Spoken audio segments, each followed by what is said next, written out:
Two questions. Yeah. On two different levels. I'm going to go with the personal one first because of Megan and everybody else today. Someone in my life thought was my perfect loving partner has exited. He needs time to see what he wants, and that's okay. I respect that, and it's all right. But there's that missing of the physical. Yeah.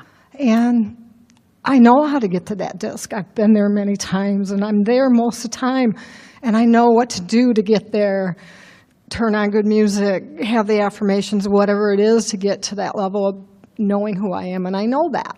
And I can get there so often, but then I get in bed at night and the body's not there. It's that physical that I miss. How do you get past the missing of that physical? And I know that the law of attraction will either bring us back together or there'll be another physical. I know that because that's what I'm asking for. But it's in that void of time. Well, you see, here's the thing, and we so love having this conversation with you right now, is that you cannot control whether that person comes and gets into that bed with you or not right now. You don't have the power to control that. Right. And you might not even have the power to not feel sad when you get into that bed. Esther still has moments where she'll open a drawer and it will shock her a little bit. Right. Even though Jerry has made his transition nearly 2 years ago, still that missing comes up. But what you do have control about is what you say right now. In other words, here you are, you're talking to infinite intelligence. We've been talking about finding the high-flying disc, and you choose a topic that makes you cry as your subject. Yes. And we say, you had a choice to do that. And we know, under the guise of looking for material, under the guise of looking for facts, under the guise of looking for answers to questions. In other words, there are all kinds of reasons that you give yourself the excuse to do something, but the bottom line is, this conversation feels bad every time you get on it. You're not ever going to say, I miss him in my bed. That's just looking for trouble. Those words, I miss him in my bed. I miss him in my life. Well, just go stand by the bed and look where he used to be. Go stand by the bed and look where he used to be. He used to be here. His head used to be here, and he used to lay like this. And he used to be right here. He used to be right here in this place where he isn't. He used to be right here in this place where he isn't. So sleep on the couch. You can make them cry, and they don't even know him or like him. They don't even, and so you don't have to do that to yourself. You do not have to do that to yourself. That's the epiphany that came to Esther. In other words, there are a lot of things you can't control, but you can control how you feel now because you can control what you think now. Well, that's the clue. And you just get better at it and better at it. And so you said some things that felt good, and you said some things that said bad. And now you're listening to us, you feel entirely better. Yes, and so just don't do that anymore. Just don't go there. I'm not going to go to that place that feels bad. I'm just not going to go there. Why would I sacrifice my high-flying disc when there is a plethora that I could be focused upon? Why am I focusing on the thing that for sure is going to take me from my high-flying disc? And I know this. What am I reaching for? Am I reaching for sympathy from others? You want to rendezvous on the sympathy desk? That's a party.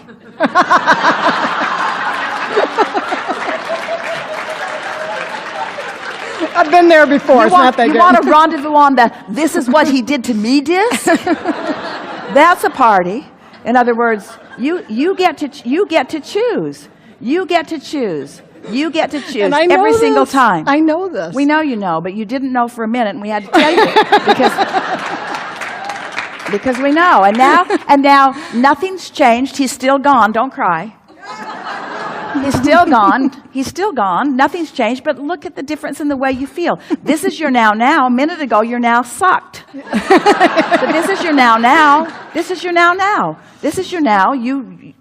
And it's nice to have someone like us who will playfully cajole you back into alignment. But you see, here's somebody that is in alignment can cajole you for a little while, but you get really old news really fast. If you need constant cajoling, because if you've got a friend up here and you're not there, and they're pulling you up and pulling you up and pulling you up and pulling you up, and you're not going, pretty soon they join you on the sympathy disc. Right. And then, Yeah. you see. Don't want to go there. Things are always working out for you. And sometimes life turns in a way that doesn't feel like it's working out for you, but it always is working out for you. You just have to decide how much you're willing to stand in the shadow while it's working out for you, because you can step out into the bright light anytime that you choose to. You have the power to do that. You know enough to do that. I know that. You just don't have any excuses to feel bad. There is no complaint justified enough to take you from your high-flying disc. You know too much. We should have put it on the disclaimer that you signed before you came in here. You can't go back, and now you know too much. In other words, now you know.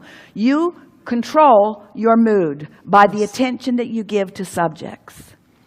And so the game that Esther's been playing, and it's been so effective for her, once she remembered this 17-second thing, because she was finding herself feeling good, as you often do, and then slipping from it because something would remind her of something. And she would start feeling sorry for herself or feeling lonely. And she just started going 17, 16, 15, 14. And every time before she got to 1, she'd forgotten what it was that she was upset about. I'll use it. Yeah. I'll use it. For a while, she chewed on her arm. In other words, just don't vent it, because when you vent it, you never let it out. People say, oh, that's really good that you vented that. No, it wasn't.